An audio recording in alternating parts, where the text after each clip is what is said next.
할렐루야. 오늘 본문의 말씀을 통해서 우리가 영광스러운 패배자라고 하는 제목으로 같이 말씀을 나누기를 원합니다. 한번 따라해 볼까요? 영광스러운 패배자. 다시 한번요. 영광스러운 패배자. 네.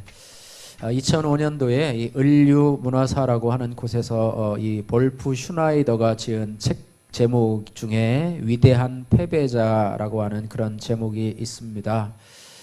이 책은 역사 속에서 패배자로 기억되는 인물들에 대한 그런 이야기들을 기록했는데요.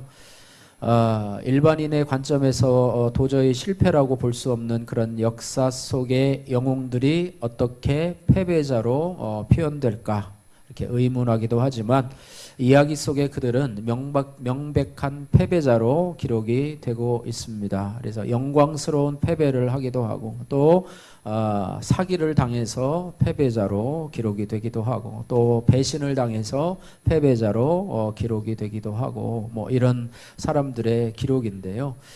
이 책의 내용 중에 하나를 보면은 승리자로 가득 찬 세상보다는 나쁜 것은 없다. 그러면서 그나마 삶을 참을 만하게 만드는 것은 패배자들이다. 뭐 이렇게 얘기하면서 그렇다고 뭐 패배자 뭐 예찬론은 아니지만은요. 영광스러운 위대한 패배자. 예.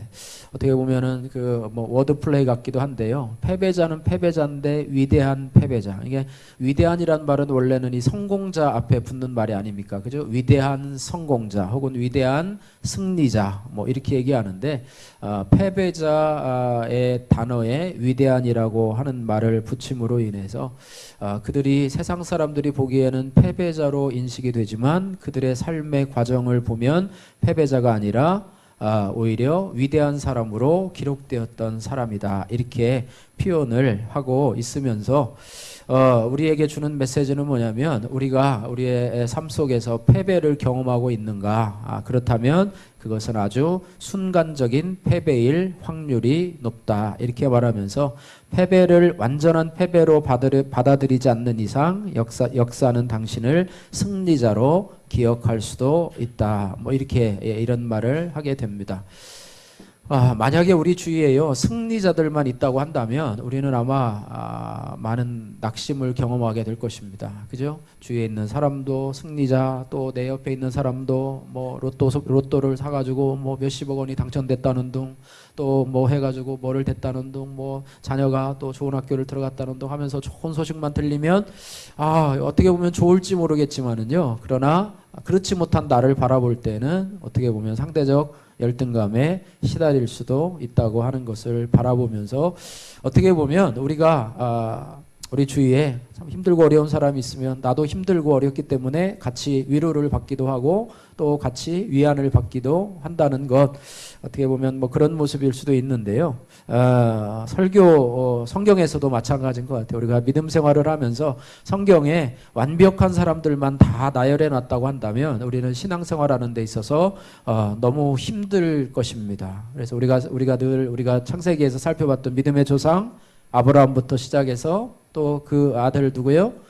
이삭을 통해서 또 오늘 살펴볼 야곱을 통해서도 하나님이 이렇게 호명하잖아요. 나는 아브라함의 하나님, 이삭의 하나님, 야곱의 하나님이다. 그래서 우리가 그 아브라함을 여러 번 살펴봤지만 아브라함이 완벽한 사람이었고 정말로 그는 세상에 어느 누구도 따라갈 수 없는 믿음의 소유자로 처음부터 그렇게 살아갔고 마지막도 그렇게 장식됐다면 우리는 아브라함에 대해서 너무 기가 죽어서 난 아브라함처럼 될 수 없을 거야 라고 이삭도 마찬가지고 오늘 야곱도 마찬가지. 성경 인물들을요 조금만 바짝 다가가 보면은 그런 실수투성이었고 또 비겁한 사람이었고 또 어떻게 보면 자신의 꾀로 살았던 그런 사람들인데 하나님을 만나는 그런 순간부터 그가 변화되어서 이제는 승리자로 변화돼가는 그런 과정들. 그래서 나도 소망이 있구나. 나도 저들과 별반 다름이 없지만 나도 하나님 앞에 쓰임받고 또 하나님 앞에 부름받을 날이 있겠다 하면서 다시 한번 소망을 갖게 되는 것이 우리의 모습이 아닌가 이렇게 생각해 봅니다. 그러면서 야복 강가에 오늘 이 야곱을 살펴보면서 그를 영광스러운 패배자, 글로리어스 루저 이렇게 제가 붙여봤는데요. 글로리어스 루저라고 합니다. 그래서 겉으로는 천사와의 싸움에서 그의 골반뼈를 골절당해서 쩔뚝거리는 인생의 실패자 같은 그런 모습이었으나 실제적으로는 그 하나님과의 만남을 통해서 이스라엘이라고 하는 새 이름을 받고 하나님의 영광을 바라보면서 이제는 자신의 꾀가 아니라 하나님으로 의지하며 살아가는 새로운 존재로 살아가는 그런 사람이 바로 영광스러운 패배자. 세상 사람들은 그를 실패자요 패배자로 볼지 모르지만 그의 심령에는 이미 하나님의 영광으로 가득 찬 영광스러운 패배자의 모습을 살아가는 것이 바로 저와 여러분의 모습이 아닌가 생각하면서 우리가 외부에서는요, 때로는 코로나로 인해서 교회가 공격을 받고 기독교가 또 공격을 받으면서 또 그와 더불어서 우리도 도매금으로 예수 믿는 것에 대해서 또 마음껏 내어놓지도 못하고 또 주위에 핍박을 받으면서도 살아가고 있지만, 그러나 우리 안에서 소망을 가지고 또 우리 안에 하나님에 대한 믿음을 가지고 영광스러운 패배자와 같은 그런 모습으로 우리가 살아가면 좋겠다, 이런 생각을 하게 됩니다. 그래서 올해 저에게 주신 말씀이요, 베드로전서 2장 9절 말씀인데 여러분도 다 받으셨죠? 네, 받으셨는데 오늘 그 베드로전서 2장 9절 말씀을 보니까 이렇게 돼 있어요. 그러나 너희는 택하신 족속이요, 왕같은 제사장이요, 거룩한 나라요, 그의 소유가 된 백성이니 이는 너희를 어두운 데서 불러내어 그의 기이한 빛에 들어가게 하시니에 아름다운 덕을 선포하게 하렴이라, 이렇게 말하고 있습니다. 예. 하나님이 우리를 보는 관점이 중요하다고 하는 것이에요. 그죠? 하나님이 나를 보는 관점이 중요하지요. 세상 사람들이 여러분을 보고 사회가 우리 교회를 바라보는 그런 관점이 중요한 것은 아닙니다. 하나님께서 세상에서는 우리를 실패자로 보고 루저로 보고 있지만 하나님은 우리를 왕같은 제사장이요, 거룩한 나라요, 또 택하신 족속이요, 소유가 된 백성으로 보고 계시다는 것을 우리가 오늘 말씀에서 생각을 해보면서요, 오늘 야곱에 대해서 영광스러운 패배자인 이 야곱이 어떻게 변화가 되어 가는가, 오늘 이 과정을 살펴보시면서 저와 여러분들이 같이 함께 은혜를 받았으면 좋겠습니다.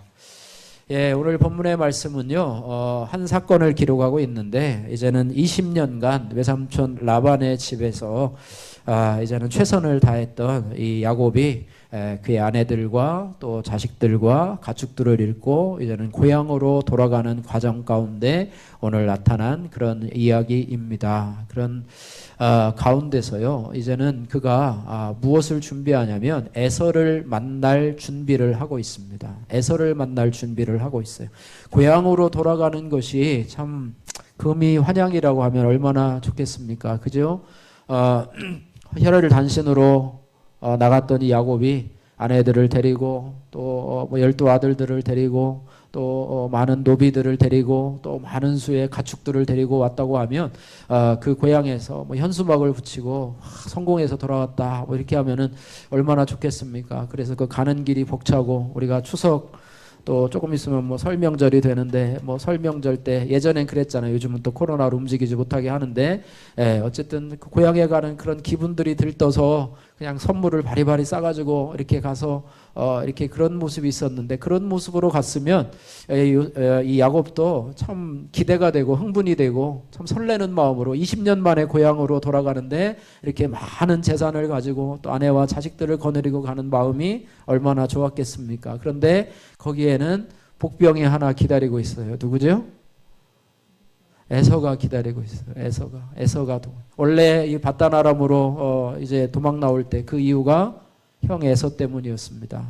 형 에서가 나쁜 게 아니라 자기가 에서의 형 에서의 장자권 또 축복을 빼앗아서 왔기 때문에 에서가 많이 분노하고 화가 났어요. 그래서 아버지 이삭이 죽으면 내 동생 야곱을 죽이겠다, 그 말을 듣고 어머니 리브가가 그를 피신해서 이제는 왔는데 20년이 지났지만요, 그 상처가 아물진 않아요.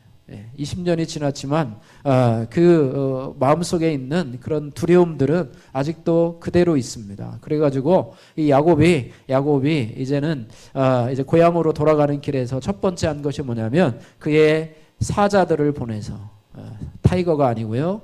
그의 종들을 보내서 그 세일산에 거하고 있던 이 에돔에게 먼저 보내서 먼저 그 일을 좀 하려고 하고 있습니다. 오늘 13절부터 읽었는데요. 1절부터 보면은 쭉 이렇게 보게 되면은요. 3절 말씀 한번 같이 읽어볼까요? 3절 야곱이 세일 땅 에돔 들에 있는 형 에서에게 자기보다 앞서 사자들을 보내며, 사자들을 먼저 보낸다. 메신저들을 먼저 보내서 그 상황들을 좀 파송해 보려고 파악해 보려고 하고 있는 야곱의 모습을 보게 됩니다. 4절 말씀도 한번 같이 읽을까요? 그에게 명령하여 이르되 너희는 내 주 에서에게 이같이 말하라. 주의 종 야곱이 이같이 말하기를 내가 라반과 함께 거류하며 지금까지 머물러 있었사오며. 자, 5절 말씀이요. 내가 소와 나귀와 양떼와 노비가 있으므로 사람을 보내어 내 주께 알리고 내 주께 은혜 받기를 원하니이다 하라 하였더니. 가서 뭐라고 얘기를 합니까? 야곱이 이제 돌아가려고 한다. 또 야곱이 라반과 함께 거주하면서 이제는 소와 양과 또 나귀와 노비가 있으므로 사람을 보내서 내 주께 알리고 내 주께 은혜를 받기를 원한다. 이렇게 말하고 있습니다. 형 에서를 형이라고 부르지 않고 뭐라고 부르고 있어요? 주인이라고 부르는, 내 주께 하면서 진정한 그런 마음이라기보다는 어떻게 보면 형 에서의 마음을 좀 풀어주려고 하는, 풀어주고 자기가 좀 안전하게 고향으로 가려고 하는 그런 어떤 자신의 꾀 혹은 자신의 계획 가운데 있는 그런 의도된 단어라고 볼 수가 있습니다. 그렇게 해서 그 문제가 잘 해결되었으면 좋을 텐데요. 그 사자들이 야곱에게 돌아와서 하는 말은 다른 말이었습니다. 6절 말씀해 보니까 우리가 주의 형 에서에게 이른즉 그가 400명을 거느리고 주인을 만나려고 오더이다. 이렇게 말하고 있습니다. 400명을 거느리고 400명의 군대를 거느리고 야곱에게 오더이다. 목적은 얘기하지 않아요. 왜 오는지에 대해서 이야기를 하지 않아요. 그러나 야곱이 들을 때는 그게 뭐로 생각이 되겠어요? 자기를 죽이려고, 자기의 재산을 뺏고 자기의 가족들을 다 죽이고 원수를 갚고 그동안에 얽혀진 그런 응어리들을 풀기 위해서, 보복하기 위해서 온다라고 생각할 수밖에 없어요. 그래서 7절에 야곱의 반응이 이렇게 나옵니다. 야곱이 심히 어떻게 해요? 두렵고 답답하여. 두렵고 답답하면, 여러분은 두렵고 답답하면 어떻게 합니까? 어떻게 뭐 바닷가에 가서 바람을 쐭니까? 아니면 맛있는 것을 먹으러 갑니까? 아니면 뭐 영화를 보러 갑니까? 우리 그리스도인들은 두렵고 답답하면 먼저 해야 될 일이 뭡니까? 하나님 앞에 기도하면서 하나님을 의지하고 하나님이 두려운 일들이 해결되게 도와주시고 이 답답한 마음들에 하나님께서 숨통을 좀 트여 주옵소서 기도해야 될 텐데요.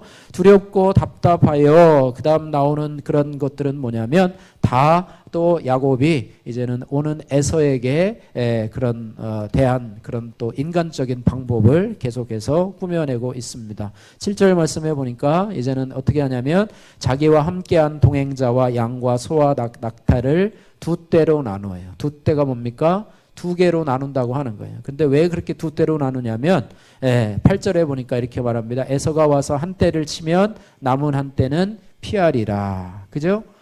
한꺼번에 다 몰살하지 않는다 그래요. 예전에 뭐 어느 나라의 그 강요들이 한 비행기에 다 탔다가 비행기가 추락해서 사고 나는 바람에 한꺼번에 다 죽었잖아요. 그래가지고 그 이후로부터는요, 이 나라의 중요한 일부들이 어디 해외로 갈 때에는요, 비행기를 다 분산해서 타고 갑니다.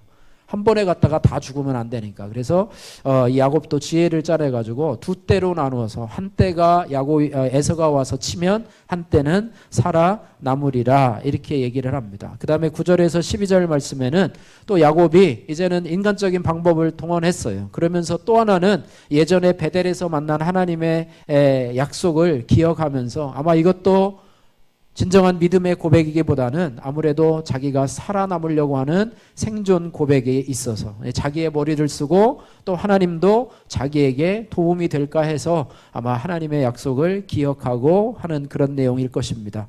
9절에서 12절 말씀을 같이 한번 읽어보도록 하겠습니다. 같이 한번 읽겠습니다. 야곱이 또 이르되 내 조부 아브라함의 하나님 내 아버지 이삭의 하나님 여호와여 주께서 전에 내게 명하시기를 내 고향 내 족속에게로 돌아가라 베풀리라 하셨나이다. 나는 주께서 주의 종들에게 베푸신 모든 은총과 모든 진실하심을 조금도 감당할 수 없사오나 내가 내 지팡이만 가지고 이 요단을 건넜더니 지금은 두 때나 이루었나이다. 내가 주께 간구하오니 내 형의 손에서 에서의 손에서 나를 건져 내시옵소서. 내가 그를 두려워함은 그가 와서 나와 내 처자들을 칠까 겁이 나기 때문이니이다. 주께서 말씀하시기를 내가 반드시 내게 은혜를 베풀어 내 씨로 바다에 셀 수 없는 모래와 같이 많게 하리라 하셨나이다. 아멘.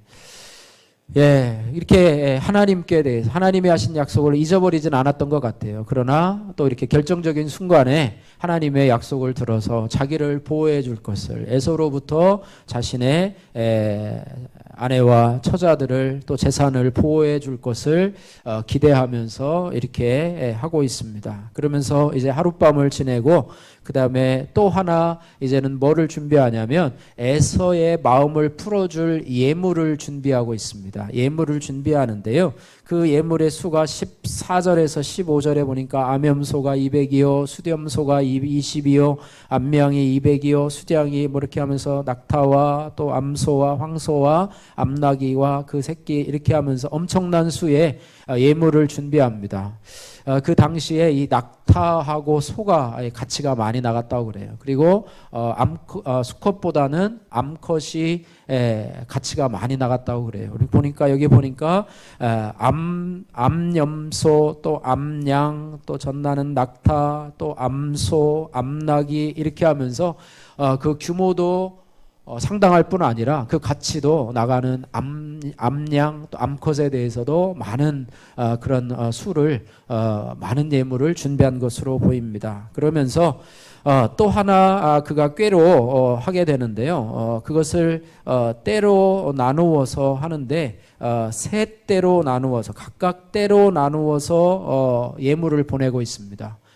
그러니까 한 덩어리로 그 예물을 보내는 것이 아니라요. 각각 때로 나누어서 보면 뭐 세 차례로 이렇게 나눴다고 하는데요.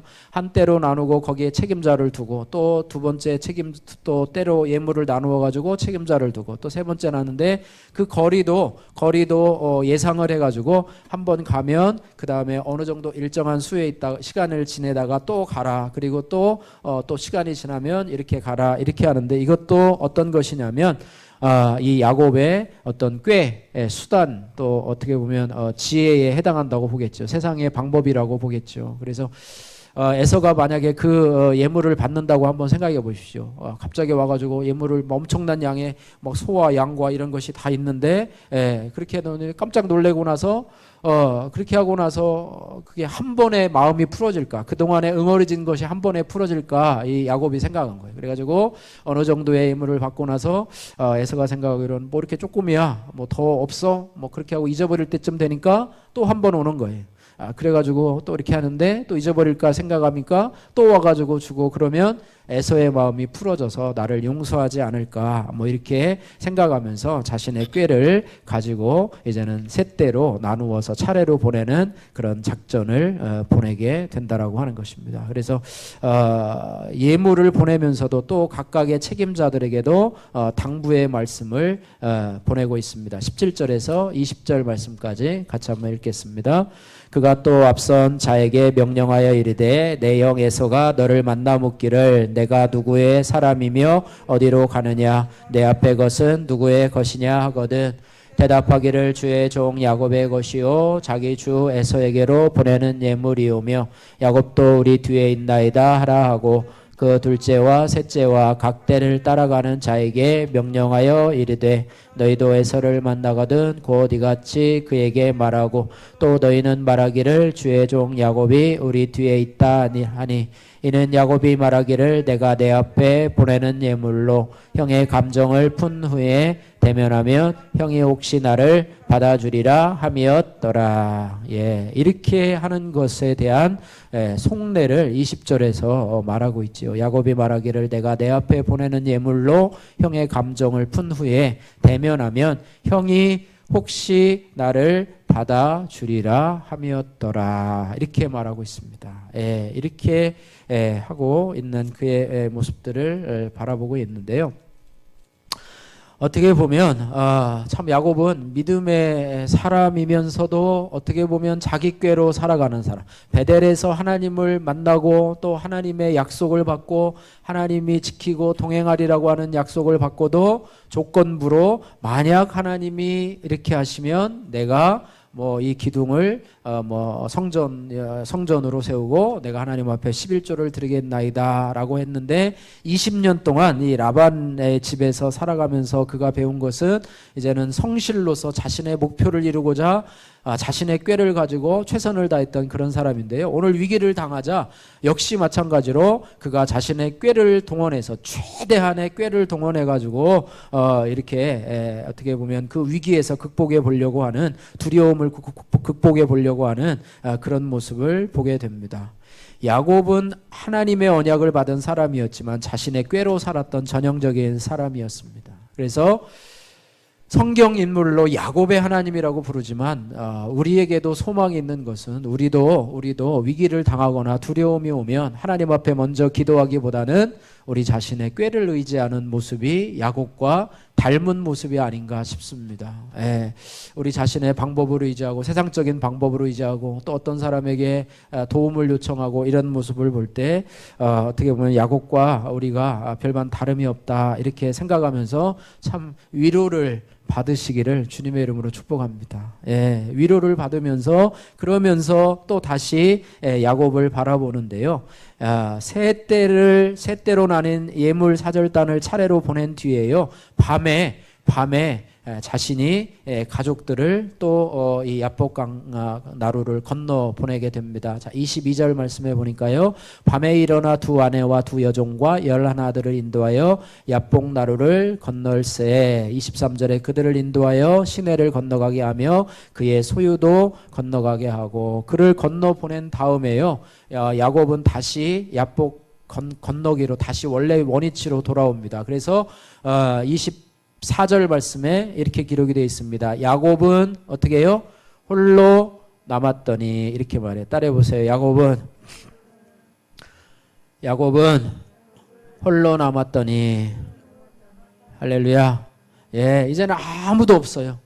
에서에게 보낼 예물도 보내고 자기의 아내들과 자녀와 소유도 다 보내고 이제는 야곱이 홀로 남았더니 이렇게 합니다. 이제 철저히 혼자 남아서 어떻게 보면 최후방에 자기가 있어서 어떻게 보면 또 나머지 어떤 그런 인생의 어떤 그런 어떻게 보면 이제 전략을 짜고 어떻게 보면 뒤에서 어떤 뒷받침을 하려고 하는 그런 모습이었는지 모르겠습니다. 그랬는데 그날 어떤 사건이 일어나냐면 24절에 어떤 사람이 날이 새도록 야곱과 씨름하다가 뭐 이런 말이 나오게 됩니다. 여러분 오늘 여러분 주보에 보시면은요 이 씨름하는 보통 우리가 야곱이 오늘 우리 찬송에서도 그랬지만 천사와 씨름하던 야곱 뭐 이렇게 나오는데요. 주보에 보면 여기 사진이 있습니다. 그 흰 옷을 입고요. 두 날개가 달린 천사가 야곱과 씨름하는 그런 모습을 보게 되는데 뭐 우리나라의 뭐 전통적인 씨름과 같지 아니하고 그냥 두 팔 가지고 이렇게 씨름하는데 아마 이게 상상적인 모습이라고 생각이 되는데요.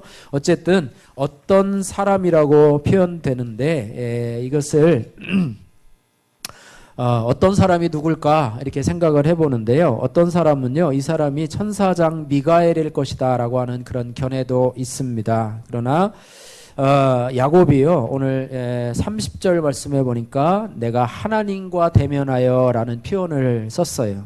그리고 호세아 선지자가 이 대목을 이야기하면서요 하나님과 천사를 이렇게 혼용해서 사용하기도 한 점으로 보아서 이 사람은 단순한 천사도 또 여호와의 천사도 아니고 여호와의 사자라고 표현되는 성육신 이전의 그리스도일 것이다. 뭐 이런 것이 가장 유력한 이론으로 이렇게 표현되고 있습니다.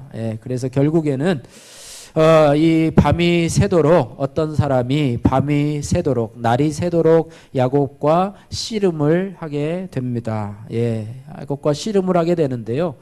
야곱은 참 뭐라면 이 목표 지향적인 사람이고요. 자신의 꿈에 대해서는 아주 분명한 그런 사람입니다. 그러니까 씨름에서도 이겨야 돼요. 씨름을 하면서도 이겨야 됩니다. 그래서 결국에는 버티고 이기다가 결국에는 어떻게 하냐면 25절에 보니까 어떤 사람이 자기가 야곱을 이기지 못함을 보고 결국에는 야곱이 그 육체적인 씨름에서 승리했다는 것을 알 수가 있었습니다. 이 하나님이 끈질긴 야곱을 이길 수가 없었어요.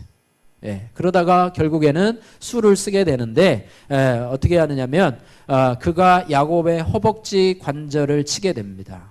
허벅지 관절을 치면서 이제는 그의 싸움을 이제는 끝내려고 하는 그런 상황입니다. 그리고 이제는 그 천사가 돌아가려고 하는 그런 와중 속에서 이제는 야곱이 그를 다시 붙잡는 그런 모습을 보게 됩니다. 이 허벅지 관절이라고 하는 것은 뭐냐면 영어 성경에 보면 joint of hip이라는 거예요. 이게 엉덩이의 어떤 엉덩이 관절의 어떤 연결 부분이라고, 그러니까 상체와 하체를 떠받쳐 주는 뼈라고 하는 것입니다. 뭐 고관절이라고도 하고요. 전에는 환두뼈라고 하기도 하고요. 그래서 하체와 상체를 연결시켜 받쳐주는 뼈가 탈골시킨 거예요. 하나님이 그렇게 만드신 거예요. 육체의 가장 중요한 부분을 쳐버리니까 야곱이 이제는 더 이상 씨름하지 못하고 무너져 버린 거예요.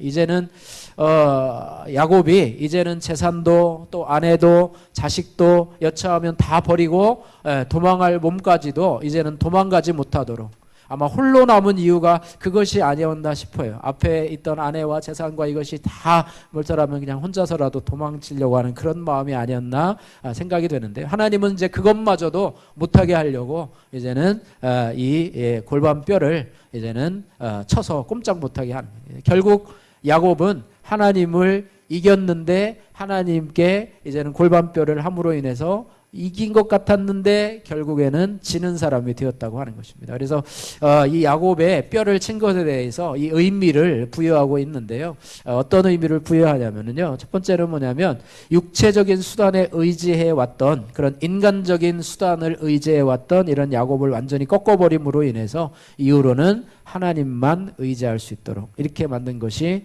바로 이 골반뼈를 탈골하게 한 것이다. 뭐 이렇게 해석도 하고요. 또 하나는 예표적으로는 뭐냐면 장차 그의 몸에서 나올 이스라엘의 운명 역시 인간적인 수단을 의지하게 될 때 이처럼 무력해질 수밖에 없다라고 하는 그런 예표적인 성격을, 또 경고적인 성격을 띠는 그런 모습이었다고도 보게 됩니다. 근데 중요한 것은 뭐냐면 날이 밝아서 이제는 이 씨름꾼이 그곳을 떠나려 하자 그를 그냥 보내지 않는다는 것에 오늘 이 싸움의 핵심이 있다고 하는 것입니다. 오늘 26절 말씀에 같이 한번 읽어보려고 하겠습니다. 26절 같이 읽겠습니다.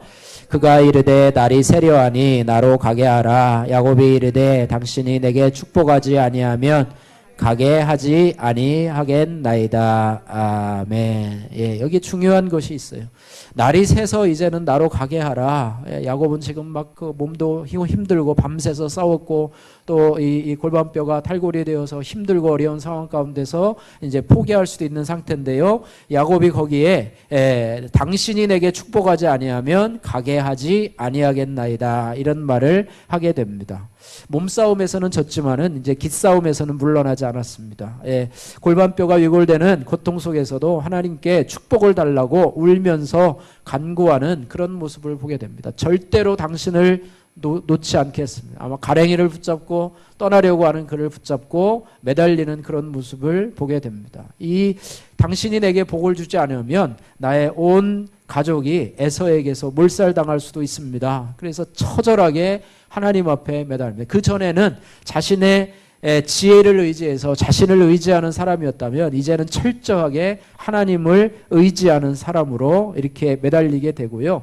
결국에는 이제는 그가 돌이켜서 하나님의 복을 받게 되는데요. 그 복의 첫 번째 복이 뭐냐면 이름이 바뀌는 복을 받게 돼요. 이름이 바뀌어지게 돼요. 그래서 28절에 보니까 27절에 내 이름이 무엇이냐? 그러니까 야곱이다. 야곱의 뜻이 뭐라고 그랬죠?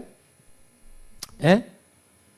뒤꿈치를 붙잡는 자 혹은 속이는 자 뭐 이런 뜻을 가지고 있죠. 그죠? 야곱이라고 하는 뜻인데 그 다음에는 뭐예요? 야곱이니이다 그랬더니 이제는 28절에 내 이름을 다시는 야곱이라 부를 것이 아니요 뭐라고 부를 것이라 이스라엘이라고 부를 것이라 이는 내가 하나님과 및 사람들과 겨루어 이기었음이니라 이렇게 말씀하고 있습니다. 예, 이것이 하나님 앞에 이제 받은 첫 번째 축복이 야곱이 이스라엘로 이제는 변화되었다라고 하는 것입니다. 예. 야곱이 이스라엘이라고 변화된다라고 하는 것에도 우리가 생각해 볼 수 있는데요. 여러분 이름을 바꾼다라고 하는 것, 여러분도 우리 삶에 있어서 어떤 사람들도 어떻게 보면 이름을 바꿀 때가 있잖아요, 그죠? 뭐 다 사람들에게 놀림을 받다든지 아니면 뭐 이상하지만 저도 예전에 이름 때문에 놀림을 좀 많이 받았어요. 그래가지고 뭐 암행어사니 뭐 춘향이 남편이니 뭐 이런 말을 많이 들어가지고 이름을 바꾸려는 생각을 안 했겠습니까? 했었지요. 예, 했었는데 그건 뭐 구체적으로는 하지 않았었고요. 지금은 이름을 오히려 남들이 기억하기 쉬운 이름이기 때문에 뭐 그렇습니다. 근데 이름이 이렇게 바뀌어지는 경우가 있어요. 그런데 오늘 이렇게 성경에서 이름이 바뀌는 것을 볼 때는요, 그의 삶과 또 신분과 인격의 극적인 변화가 주어졌음을 의미하고 있습니다. 그리고 그 이름을 야곱에서 이스라엘로 바뀐다라고 하는 것은요, 그 이름을 지어준 자에 대해서요, 그 이름을 받은 사람은 어떻게 보면 이름을 명명하는 자는 그 대상에 대해서 소유권과 주도권을 가진다는 거예요. 이전에는 야곱이라는 이름을 자기가 가졌는데요. 자기 이름을 가졌는데 이제는 이스라엘이라는 이름을 하나님이 주심으로 인해서 이제는 이스라엘이 이 야곱이 이제는 누구의 소유가 되었고 하나님의 소유가 되었고 그의 삶의 주도권이 누구에게 있다는 거예요? 하나님께 있음을 이제는 알려주는 것이 바로 야곱이 이스라엘로 변화되는 것이라고 하는 것이죠. 그리고 또 하나는 뭐냐면 인간적인 실패의 이름, 야곱이라고 하는 이름은 인간적인 실패의 이름, 에서를 붙잡고 또 에서의 복을 빼앗고 또 자신의 꾀로 살아갔던 야곱이라고 하는 그런 속임으로 살아갔던 그런 실패의 이름이 이제는 영적인 승리의 이름으로 이제는 바뀌어서 이제는 축복받는 이름, 저주의 이름이 아니고 이제는 실패의 이름이 아니고 축복받은 이름이고 성공의 이름으로 변화되었다고 하는 것을 의미를 하고 있습니다. 그래서 이스라엘이라고 하는 뜻은 뭐냐면 하나님과 씨름하여 이긴 자라. 따라해 보세요. 하나님과 씨름하여 이긴 자. 할렐루야. 네, 하나님과 씨름하여 이긴 자. 진 것 같았지만, 그저 골반뼈를 탈골당하면서 진 것 같았지만 결국에는 그 하나님을 붙잡아 가지 못하게 하고 결국에는 그 축복을 받아낸 자로 남았다고 하는 것입니다. 자, 그 다음 절에 한번 보니까요, 29절 말씀해 보니까 야곱이요, 궁금해요. 당신 이름이 뭡니까? 도대체 당신이 누구입니까? 하나님이라고 짐작은 했으면서도 그 이름을 알고 싶어 해요. 그런데 그 사람은 자신의 이름을 밝히지 아니하고 어찌하여 내 이름을 묻느냐 하고 거기서 야곱에게 뭐예요? 축복하니라. 결국은 싸움에서 이겨서 뭐를 받아냈어요? 하나님의 축복을 받아냈어요. 하나님의 축복을 받아낸 사람, 그 사람이 바로 어떤 사람이냐? 이스라엘이라고 하는 이름을 가진 사람이라고 하는 것입니다. 하나님 앞에 여러분, 하나님과의 싸움, 여러분이 하나님 앞에 기도하고요, 여러분이 문제가 있을 때 하나님 앞에 기도하는 것 여러분 허공에다 하는 것도 아니고요, 그저 사람에게다 구하는 것도 아니고요, 하나님 앞에 기도하는 것은 영적으로 보면 하나님과 씨름하는 것입니다. 할렐루야. 여러분, 하나님과 씨름하는 거예요. 하나님과 여러분 어떤 여러분의 문제를 가지고 씨름하시기를 주님의 이름으로 축복합니다. 씨름을 해야 돼요, 여러분. 포기하지 말고 내 힘만 가지고 내 방법으로 하고 하나님이 떠나가려고 할 때 아유 뭐 가십시오, 하십시오 하고 상처만 입는 것이 아니라 여러분 떠나려고 할 때 여러분 붙잡아서 내게 축복하지 아니하시면 내가 당신을 보낼 수 없습니다. 내게 응답하지 않으시면 내가 보낼 수 없습니다. 여러분 끈질기게 늘어나야 돼요. 왜 그게 한 번에 됐겠습니까? 가려고 하고 또 붙잡고 가려고 하고 붙잡고 자기 지금 여기는 이 골반뼈는 막 위골돼가지고 아픈데 또 가려고 하고 이기고 또 나름대로의 어떤 뭐라 그럴까요? 밀당이 막 이루어졌을 거라는 말이죠. 그런데 결국 하나님이 포기하고 야곱에게 내가 졌다. 네가 싸움에서 하나님을 이겼다. 그래서 내가 이후로는 너를 야곱이라고 부르지 않고 이제는 뭐라고 부르리라? 이스라엘이라고 부르리라. 이렇게 말해요. 여러분이 하나님 앞에 어떤 문제를 가지고 기도하면요, 끝까지 물고 놓지 않는 그런 사냥경과 같이 여러분 하나님께 대해서 한번 그 문제를 가지고 했으면 여러분 끝까지 결론을 보시기를 주님의 이름으로 축복합니다. 할렐루야. 끝까지 여러분 하나님 앞에 매달려서 그 응답을 받으시길 바라요. 조금 하다가 안 되면 포기하고 또 다른 기도하다가 조금 또 안 되면 포기하고 하는 것이 아니라 여러분이 어떤 사람의 영혼을 위해서 여러분 가족, 여러분 식구들의 영혼 구원을 위해서 기도했다면요, 믿고 하나님이 반드시 이 사람을 구원해 줄 거라 믿고 여러분 기도하십시오. 기도하고 여러분 중간에 좌절하지 말고요, 실망하지 말고 하나님이 또 여러분에게 주어진 그런 기도 제목이 있다면요, 그 문제가 해결될 때까지 여러분 끈질기게 여러분 기도하십시오. 기도하면 하나님이 나중에 내가 졌다라고 하는 게 뭐냐면 그게 응답의 시간. 하나님이 축복하는 게 바로 응답의 시간. 내가 졌다. 내가 네 기도를 응답해 주겠다. 네 막힌 길을 열어주겠다. 네 두려움을 없애주겠다. 네가 해결하지 못한 문제를 내가 해결해 주겠다라고 하는 것이 바로 이스라엘이라고 하는 이름이에요. 그래서 내가 졌다 라고 하는 것이 그것이라고 하는 것입니다. 자, 그 다음에 이제는 다 끝났어요. 다 끝나고 이제는 야곱이 이제 날이 지나서 이제 새벽이 되었어요. 새벽이 되었는데 야곱이 그곳 이름을 짓습니다. 뭐라고 지어요? 분이엘이라고 짓습니다. 분이엘의 이름의 뜻이 뭐냐면 하나님의 얼굴이라고 하는 뜻이. 하나님의 얼굴. 베델은 뭐였죠? 전에 야곱이 지은 베델이라고 하는 것은 그 뜻이 뭐였죠? 하나님의 집. 내가 여기서 하나님을 만나 뵀다. 내가 하나님을 보았다라고 하는데 여기서는 뭐라고 그래요? 내가 하나님과 대면하여 보았다 이런 말이에요. 대면하여 보았다. 요즘 뭐 대면 예배, 뭐 대면 수업, 비대면 예배, 뭐 언택트, 텍트, 온택트 이런 말을 하잖아요. 대면, 비대면 하잖아요. 이게 대면이 뭐예요? 얼굴을 맞대요. 페이스 투 페이스예요. 페이스 투 페이스. 비대면은 뭐예요? 얼굴과 얼굴이 아니고요. 그냥 영상을 통해서 보는 거죠. 영상을 통해서 전화로, 화상 통화로 하는 게 비대면이죠. 대면에서 보았다. 하나님을 얼굴과 얼굴을 맞대서. 성경에요. 하나님을 대면에서 보면은 어떻게 된다고 그랬어요? 하나님을 대면하면 죽는다고 그랬어요. 시내산에 십계명을 받으러 간 모세도요, 하나님을 대면하여 보면 죽을까봐 모세가 그 구덩이에 엎드리라고 그러고 하나님이 그 위로 지나가고요, 음성을 보내주고요. 또 하나님의 영광이 임재할 때 거기에 임하는 산 주위에 사람들을 보고 거기에 접근하지 말라고 그랬어요. 거기 접근하면 죽을까 하느라. 그러면서 거기에다 울타리를 치고 사람들로, 특별한 사람들 외에는 거기에 못 올라오게 했던 것을 보게 될 때요, 오늘 이 하나님과 씨름했던 이 야곱은 하나님을 대면해서 참 오랫동안 그저 씨름하면서 이렇게 하면서 잠깐 만난 것도 아니고요, 오랫동안 했는데도 내가 죽지 아니었다. 기적과 같은 일이 벌어졌다라고 하면서 이제는 하나님이 그냥 느껴졌다. 하나님이 여기 계시구나 이 정도가 아니라 하나님을 내가 얼굴과 얼굴을 맞대봤다. 천국에서나 할 수 있는 일을 오늘 하면서 그런데도 불구하고 내 생명이 보존되었다. 내가 살았구나. 내가 죽은 것이 아니라 살았구나 라고 하는 깨달음을 갖고 그곳 이름을 분이엘이라 이렇게 정하게 됩니다. 그러면서 그가 오늘 31절 말씀, 오늘 이제 거의 마지막 절인데요, 그가 분이엘을 지날 때에 보십시오. 해가 돋았고 그의 허벅다리로 말미암아 절었더라 이렇게 말합니다. 여러분이 한번 상상력을 동원해 보서 한번 보십시오. 이제는 모든 일이 다 끝났고요, 이제는 야곱의 모습, 여러분이 야곱이 된다고 한번 생각해 보십시오.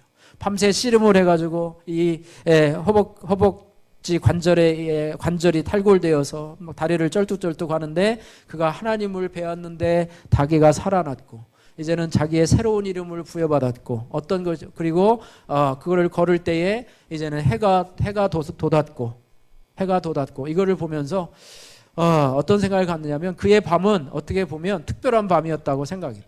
그죠? 그의 밤이 어떻게 보면 하나님께서 그를 만약에 홀로 남겨두었으면 그는 아마 절망과 좌절의 밤을 보냈을 거예요. 그러나 하나님과 씨름하면서 하나님을 끝까지 이기고 하나님의 축복을 받은 다음부터 그가 완전히 변화된 모습으로 새로운 모습으로 이제는 쩔뚝거리기는 하지만 세상 사람들이 보기에는 실패자와 같은 모습을 하지만 그 안에는 하나님의 영광을 경험한 영광스러운 패배자와 같은 모습이지만 패배자가 아니라 그는 승리자의 모습으로 나가고 있다는 거예요.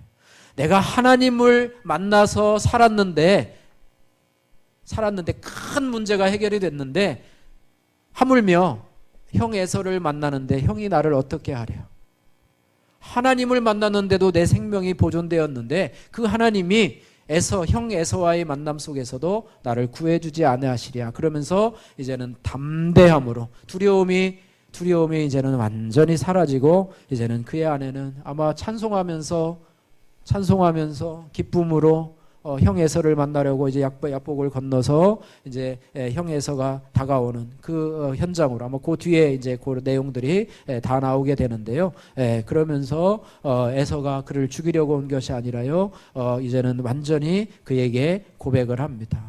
그래서 여기 보니까요. 33절에 잠깐 이렇게 보니까 그들이 만나서 몸을 7번 땅에 굽히고 형 에서에게 가까이 가니 에서가 달라와서 서로 목을 어긋맞추면서 입 맞추고 서로 우니라 이렇게 말하고요. 10절에 야곱이 형을 만나면서 야금하면서 청하되 내 손에서 예물을 받으소서. 따라해 보세요. 내가 형님의 얼굴을 배운즉 하나님의 얼굴을 본 것 같사오며 형님의 얼굴을 배운즉 하나님의 얼굴을 배운 것. 하나님의 얼굴 분이엘이잖아요. 그죠? 큰 문제가 해결되니까요. 작은 문제는 정말로 이제는 문제가 되질 않아요. 형의 얼굴도 누구의 얼굴처럼 보인다고요? 하나님의 얼굴처럼 보인다. 원수고 또 어떻게 보면 평생토록 응어리져 있던 그 문제 평생토록 어떻게 보면 아마 야곱은 그랬을 거예요. 내가 평생 에서의 얼굴을 안 봤으면 좋겠다. 우리도 그런 사람이 있죠. 저 인간은 내가 평생 안 봤으면 좋겠다. 근데 저 인간이 또 예수를 믿어요. 천국 가서 보면 어떡하지? 천국에서도 좀 안 왔으면 좋겠는데 그 사람도 예수를 믿고 이 땅에서는 안 볼 수 있는데 천국 가도 안 만날까? 이런데 어떻게 보면 그런 생각이 가질 만한 그런 형 에서였는데 이제는 그 문제가 해결이 되고 할렐루야. 하나님과의 해결의 문제가 끝나니까요. 하나님과 해결이 끝나니까 그 문제도 이제는 하나님께서 해결해 주시는 인생의 큰 문제가 해결돼요. 그죠?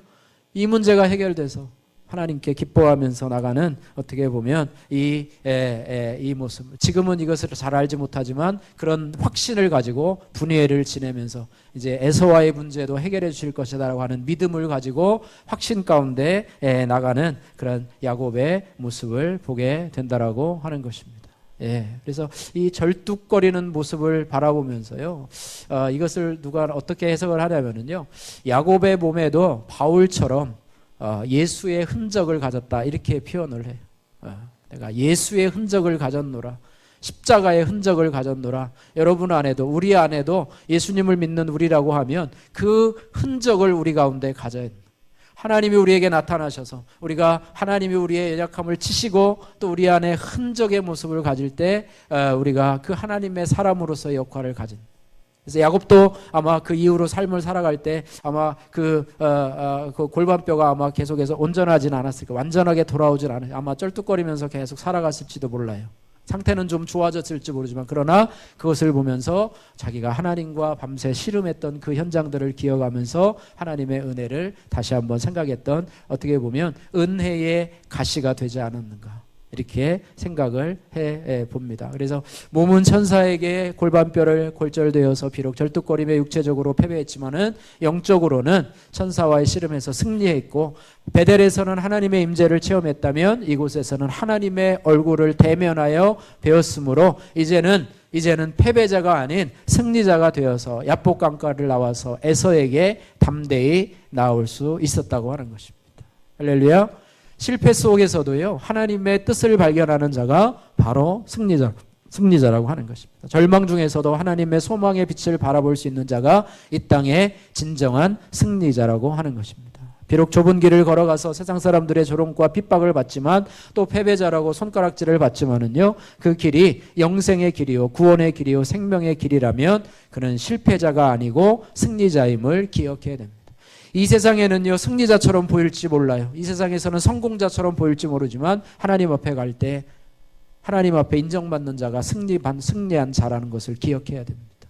우리 안에 새 생명 되신 예수 그리스도를 소유하고 있다는 것만 해도 얼마나 큰 영광이고 기쁨인지 모르겠습니다. 코로나 때문에 많은 사람들이 예배의 자리를 떠나고 믿음의 자리를 떠나고 그런 경우가 있습니다. 어느 목사님, 이게 서울의 큰 교회인데 전화를 해보니까 그래요.